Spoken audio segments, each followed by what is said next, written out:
All right, welcome to Witchpolice Radio. I'm once again doing a call at a distance. When I first started doing this show, they were always in person, and maybe at some point I'll get back to that. But over the past couple of years now, it's been remote, and so I'm still doing that for now. And the guest on this episode is someone who hasn't been on the show before, but I've definitely been familiar with your music for quite a while, and I'm excited to finally have you on here. And I think that the best way to start this off is if you maybe just want to introduce yourself and give a bit of background about where you're coming from musically. Sure. So my name is Rayannah, and I also have known about your show for a long time. Glad Cool. we finally get to chat. And I'm a Franco-Manitoban artist based in Winnipeg. I play music in French and English, and I also am a producer. So I work in beats and with synths and all that good stuff. Cool. Well, maybe a good place to start then is to talk about the francophone aspect of things, because I know that Winnipeg has a growing, I guess, francophone music scene. There's always been there for decades now, but it seems like it's becoming a little bit more prominent. There's being maybe more attention given to that scene and other little smaller scenes, smaller cultural scenes and things like that. What is your sort of impression on where francophone music is in Winnipeg today? Well, it's a very, as you mentioned, a really interesting scene. And for me, it's my tight-knit, close community. So I have that kind of like close look at it. But when I step out, one thing that I am kind of noticing in recent years, which is really exciting, is that our music is getting out of that community as well and being heard by all kinds of different folks. And that, I think, is a very precious thing for a lot of people that make music in a language that is the minority where they are, to then be able to share that with folks who don't necessarily speak that language or who are curious about it. That's really exciting. And in recent years, I think folks are becoming more aware of specifically the Francophone community in Manitoba, though of course we could talk about so many different communities, and yeah, for sure. Hopefully that's just part of like a bigger wave of curiosity in music. Yeah. I hope so, for sure, because it seems like the indigenous music community is growing, the francophone community. There's a lot of ethnic communities from immigrant populations that are having their own music scenes getting to the forefront. It's really cool. It's nice to see that Winnipeg, because Winnipeg is so diverse, and I think it's very easy to look at it as a kind of a monolith in terms of music. And there's so much going on here, though. So does singing in French and does being a francophone, does that almost give you an extra step to climb in terms of having your music reach your wide audience? Because not only do you have to compete with everyone else who is out there and making music in English, but you have kind of the extra, is not a problem, but the language barrier, which to some people might be kind of a turnoff, right? Yeah, I mean, the music industry is built in a way where, specifically looking at French, there are kind of two different worlds. The French music world in our country is fairly developed, but it's extremely centered around Quebec, which means that for us to access it, there's really, we have a different dialect, we have a different accent, we have a completely different, history. And so while I'm like quite familiar with the Quebecois music scene, I'm often, when I'm out there doing advocacy and kind of representing my community in a way that I think a lot of Quebecois artists don't necessarily have to think about. Sure. Which it's fine as long as we're finding that place that we need. And then we're kind of, as in French we have an expression, it's entre deux chaises. Oh, I guess you have it in English too, between two chairs. Two chairs. Yeah. So we have kind of two communities that we're a part of, and I think that can be really cool in a lot of ways. And it can also be extremely challenging. So that's like a reality that a lot of Francophone artists that are out West are navigating and kind of dealing with. Well, for sure. And I don't want to spend the whole interview dwelling on the language thing, because I know you sing in French and English. You have songs in French and English. But just one more thing on that topic. Do you I guess, how important is it to you to sort of promote the Franco-Manitoban culture? Because like you said, it is very different than what they have in Quebec and what they have in other parts of the country where there's pockets of French-speaking communities. Do you feel like a pressure to kind of represent for Manitoba's francophone community when you're in places like Quebec, where like you said, their whole music community is a very distinct thing. Yeah, I mean, unless I mask my accent, like people know that I'm not Sure. from there. So, you know, inevitably it comes up in the conversation, and you kind of become, responsible for representing that you know your community. Yeah. But I mean, that's also that's also okay, as long as when people meet you with curiosity and openness. Yeah. And sometimes I do find that it can be, we talk about language insecurity a lot, in meaning that when you start really thinking about your accent and noticing your accent, Yep. while you're talking to people that maybe have a preconceived notion of that accent, then it actually like affects the way that your brain works. For sure. For sure. And Yeah. it like creates kind of this like this break, and so that's something that I think a lot of Western francophones feel, and I do kind of wrestle with that and negotiate with that fairly frequently. But also I couldn't imagine not making music in my mother tongue, and Of course. Yeah. it's kind of it's a part of it. And on the other hand, like there's also this beautiful, like there's a super beautiful part of it, which is that you can connect with a bunch of different people, and just growing up to listening to music in different languages, I'm also glad that that's like a part of how I relate to music. Yeah. That Yeah. music can be in different languages, and Well, and it gives your music a different character too, because you're coming from a fairly unique language and culture, and then on top of being from the prairies, which is its own thing, compared to out east or out west anyway. Mm-hmm. So and like French, and French is very different than English. Like your melodies can't even be the same, because sure. like you just have to look at a cereal box to see that like the French is way longer, which means that you can't be using like the same tools. And so that's kind of cool too. It kind of forces you to write differently depending on the language that you're employing, and I think that's fun. Yeah, that's cool. Yeah.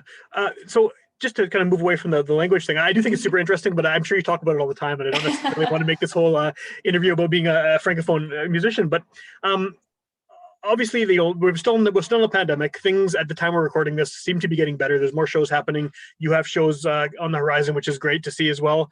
But what is kind of I'm almost sick of asking people what their experience has been during the pandemic. So maybe a better way to approach it is what are you feeling now that you know that there's kind of a light at the end of the tunnel, and that you're able to perform in the relatively near future? Like, is it exciting? Are you nervous about it? What kind of feeling do you have? I mean, I'm feeling very hopeful. I found this time extremely difficult, as of course so many people did. I actually kind of got a taste of it because I'm at the time that we're recording this, I'm in quarantine. From having participated in like 30-day long writing residency in Quebec. So I just came home from that, and it was this amazing experience, because it was just a cohort of us, like the 9 of us together for those 30 days, and out in a region in Gaspésie, Quebec, that is now they've started slowly having shows, and so I actually have gotten to play some shows in a theater in a festival, and have gotten to play several in that festival, and that was truly it was unreal. It was like tasting so like you were having like the fake flavor of something for a year, and then you're like biting the real fruit for the first time, and you're like, oh. I like this fruit, you Yeah, know? yeah. The real one tastes better. Yeah, for sure. For Yeah, sure. it tastes like, substantially more Yeah. like a fruit. Yeah. Have you been able to I mean I guess the difference between you and say a band that has 8 people in it, for example, is that you probably have been able to, I assume, during the pandemic, still work. You can't play shows, but I'm sure you've probably still been able to write and work on music and that, kind of on your own time, right? Yeah, honestly, it was very busy, in a way that I found a little bit kind of challenging, because it was busy with all these new things. Like, okay, I'm gonna live stream Yeah, this show. Okay, that was pretty tough. Next time, I'm gonna use this thing instead, and so then you're like developing all these skills, which is great. Um, but it was an uphill battle for a lot of the year to kind of grapple with that, and also kind of look for ways in which you're still feeling satisfied in that work, and then also you feel like the people you're connecting with are still like yeah. feeling satisfied. We all just got so burnt out from being online, and so I did get to work, which I was really thankful for, of course, and also really missed. For me, like the human part of Yeah. music is just, I think for each artist, their relationship to that is different, and mine is just that I really love the human element of music, and meeting new people, and working with people, and so that I missed that a lot. Well, obviously I've been doing a lot of these over the pandemic, and sort of it seems like people are in 2 groups. Either people have found the time, it's not time off because, like you said, you're doing live streams and figuring out new ways to connect with an audience. But a lot of the musicians I've talked to have either found it to be an incredibly fertile period as far as creating, and others have found it a complete block, like they've not been able to write Yeah. or create because it seems like you have lots of time, but you really don't, right? So were you Yeah. good as far as being able to use the time creatively and work on new material and things like that? Yes and no. I worked on some projects that were definitely, I call them creative. I worked on this big multidisciplinary project, which involved, I've always had kind of, with this most recent record, I've had lots of visual and kinetic Yeah, elements, with dance and also projections, all that stuff. So then working with Synonym Art Consultation, and also Théâtre Sarmelia, which is the francophone theater in yeah, St. yeah, Monica. Yeah, we built this kind of big, multidisciplinary event, which got postponed a couple of times, changed formats a couple of times, and then finally we got to do it last March. And so that was a very cool experience. But definitely wasn't like me. I didn't write an album, So sure. I did some stuff, but now coming out, and I think everyone gets spooked when they don't write for a while. Yeah, It's like, oh, am I still a writer? Do I still do that? And so now with this like most recent residency, I'm it's wild just getting to see other artists and work with other artists again. And even if we weren't co-writing, just having that energy, I'm finding yeah. that now I'm back at it, That's awesome. which feels good. Yeah, that's good to hear for sure. As far as the like you just said about the visual aspects and the kinetic aspects, and having dance and the visuals and things in your shows, having listened, I haven't seen you live, unfortunately. I'm planning on doing that, but I've seen video for sure, and so I've seen some of these elements that you've used, and I've also listened to your music just audio form only, right? And I feel like your sound is very image heavy. I don't know if image heavy is the word. It's very evocative. It definitely brings up imagery, whether it's in French or English. When you're just listening. But do you have? I mean, if you're doing writing a song and there's going to be all of these visual elements, do you write for that, or are you just writing the song as strictly a musical piece first and then that comes after? Like, do you plan sort of ahead knowing there's going to potentially be a larger project than just a song? Yeah, that's a cool question. I haven't really thought about it in that way because the music has always kind of led the work for me. But then I think I'm a musician that's like secretly actually, you know, wants to be a director. and I often at the start, like once I have that first idea, I won't start with like a visual concept, you know, but moments after having the music, or at least some sketch of the music, I'll often start having ideas Okay. For how it could be represented visually, and then that might inform. Like I work a lot with this projection artist out of Saskatchewan named Stephanie Koos, and you know, we've toured. Well, when we used to do that, Of course, yeah. we toured a fair amount together, and her work, even though I'm not necessarily like sitting at my, you know, DAW, like watching her projections, they're just a part of the environment that I make music in. So I think that kind of feeds into the sort of her work is very lush. It's really vivid, and I think that's maybe influences why I like often go into the lush you know, territory of writing, and yeah.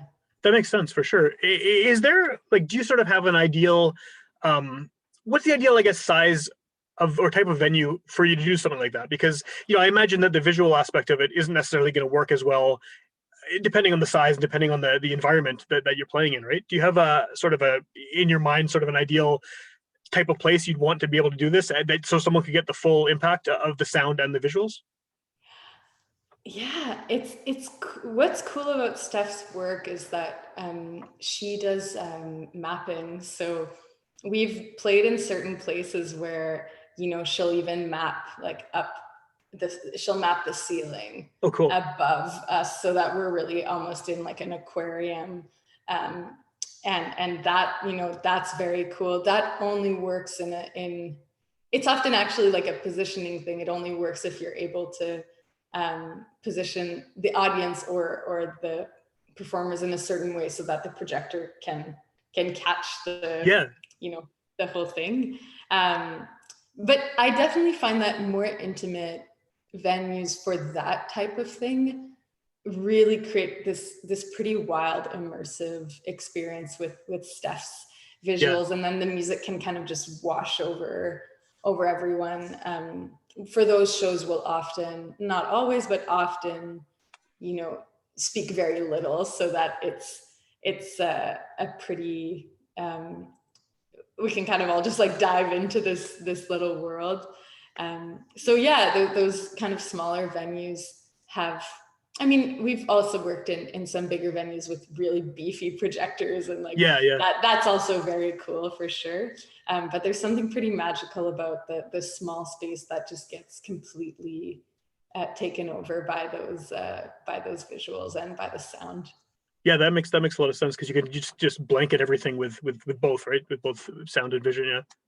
Yeah, part of me almost feels, I mean, with the Afterglow project, which was that multidisciplinary project, we kind of created these little boxes where each performer was kind of within their own little world that Stephanie was projecting on. And originally that project was meant to actually have audience members walking through it.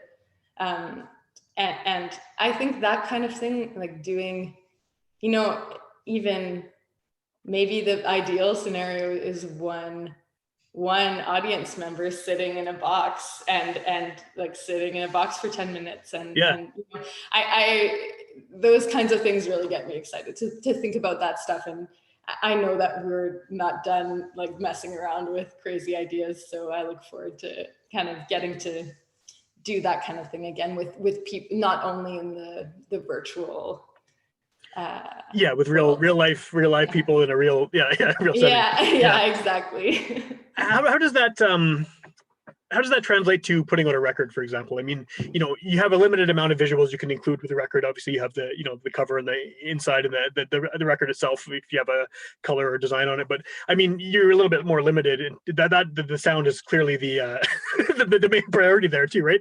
Do you find ways to kind of put that same kind of make that same kind of impact when you're kind of limited medium wise to just the audio? Yeah, I mean, I guess my way has been sort of through music videos. I've often used those as a way to kind of go after that side of the work. But I'm also very, the amount of time and also, everyone that played on the record, all of that, like the record on its own to me is something I'm really proud of. And I'm like, that alone is a piece that I'm, I intended on that standing on its own as well. And for sure. And so I just view it as kind of getting to play around in a bunch of different worlds that overlap with one another. And I find also, because I mean, I do find it tough that there's such a pressure to transform records into something that can be consumed in social media clips and a little soundbite and that's it. But the way that I've kind of found that feels good to me is when I can make that into its own little art piece, and that kind of feels that feels right to me. That's a good balance. I've never been one to be like, some artists are so good at sharing their like daily lives. And that's just never been me. I'm not, I think if I wasn't an artist, I probably wouldn't be online. So, it's like that constant tension in my life, but then getting to kind of, if looking at it as art and as like another playground, and then also seeing how other people are using that playground it feels better. So it's intentional posting rather than just posting for posting's sake. Well, and I think, as I said, like I think a lot of folks are really good at that. I'm just not one of them. So what do you have coming up in the near future for shows? Because I know you said that it's cool, very cool. You got to play some in Quebec, which is awesome. And now you're a little bit warmed up, I guess. You might have a bit of advantage over some of the local bands that haven't had a chance to play live yet. But you have some things happening in the near future. What are the next few shows you have?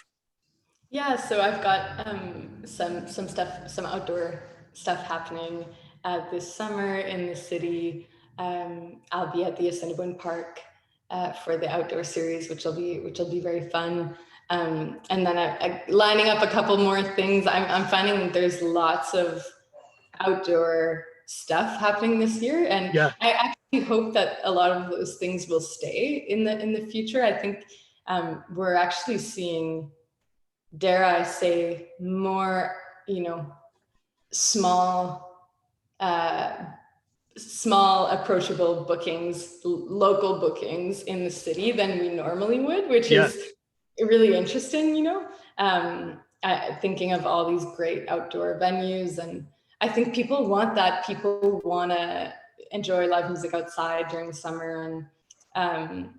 And so part of that, I think, is very cool, because I'm hoping that means those venues will stick around. And that, even past this wild, year and a half, 2 years that we've had, hopefully that can actually be a beautiful thing that sticks around. So lots of outdoor stuff coming up. I'm glad to hear that too, because my favorite part of Winnipeg in the summer is just the fact that there are so many outdoor things to go to. And like, I on top of doing a podcast twice a week, my day job, my kids and stuff, I don't go out to as many shows as I'd like to throughout the year. But in the summer, I always try to maximize that. I always try to get myself out to whoever it is that's playing. I mean, if there's a show I can get to easily and it's outdoors and I can take my kids or whatever, like the Assiniboine Park shows are great.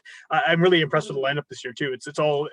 It's very, very local heavy, which is great. I mean, usually it is, but they also have a lot of kind of, tribute act to some singer who died 50 years ago and like a folklorama thing.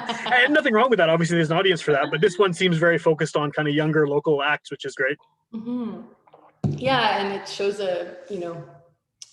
shows a goodwill to support that community. And I'm also really stoked about the lineup. You never know as an artist what the lineup is gonna look like, and so I think they did a great job, and it's makes me want to live next to the park. Yeah, well, I live within walking distance, so I'm going to go to as many as I can. It's a great lineup. Yeah, that's awesome. Yeah. So if people want to find out what you're up to, the good thing about this being a podcast is that someone could hear it when it comes out, or they could hear it 6 months later or a year later. So what's the best way to sort of keep up on what you're doing as far as shows and releases and things like that?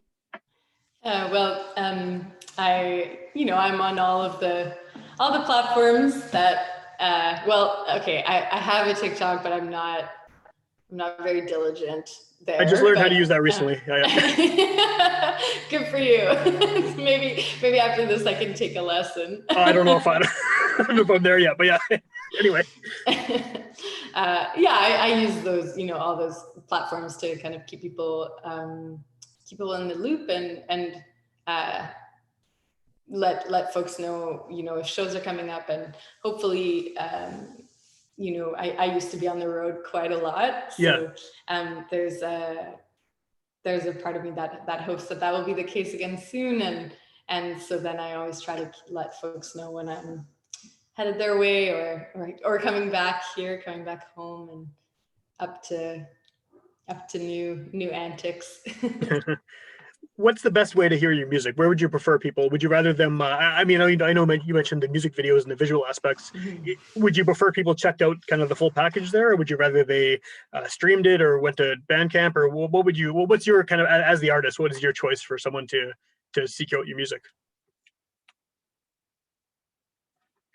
Yeah, well, I guess my absolute favorite is to see people at shows, in person. That's just like a connection that I feel is really special. But definitely if your listeners are people that are into visual stuff, I love the work that we've been able to do with the music videos, and that's, I feel like, a fun way to dive into it, especially if French isn't your first language or a language that you speak. Then maybe the music videos are kind of a fun way to have like a different relationship with the music. But I also have because my record is mainly in French but also has some English songs, I included some translations of both in the physical copies, and I think I think it's available online as well. So, for I guess, if someone wants to learn French, they can too. It would be a cool way to get into it. I wasn't intending on, I suppose that's,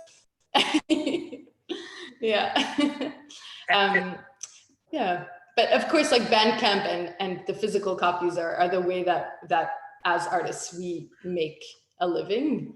For sure. Or the way we're best remunerated. But I also feel that, folks discovering new music in whatever way that they can is great. What's the best place to get a physical copy? Is it just going Bandcamp or something like that and ordering it from there, or is it available in local stores at all? Yeah, it is available in local stores and through my website as well. Through those local stores, it's Into the Music and Librairie à la Page, which is our St. Boniface little bookstore and great place to get French music. And then Riley Gray as well carries. Cool. I haven't been there yet, but I keep seeing that place is selling local records, which is pretty cool.